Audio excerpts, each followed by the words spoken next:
তোমাদেরকে আজকে একটা জিনিস দেখাচ্ছি।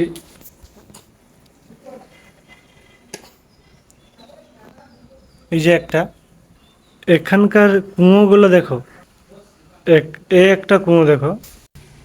বিশেষ করে এই কেরলাতে এখানে একটাও পুকুর নয়। এখানে মানুষ যে জল খাওয়ার থেকে, গা ধোয়ার থেকে সব কিছু মানে কুয়োর জল ব্যবহার করে। আমাদের সেদিকে গ্রামের দিকে যেখানে পুকুর টুকুর আছে, এদিকে কেরলা দিয়ে কোনো পুকুর নেই।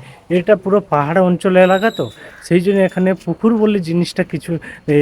মানে এখানে তারা সব কিছু খাওয়া থেকে, গা ধোয়া থেকে সব কিছু কুয়োর জলে করে। এবার অনেকজনের প্রশ্ন থাকতে পারে যে কুয়োর জলে তো অনেক নোংরা। দেখো, এখানে তাদের এমন একটা মেশিন বসানো থাকে, সেই কুয়োর জলটাকে পুরো গরম জল করে দেয়।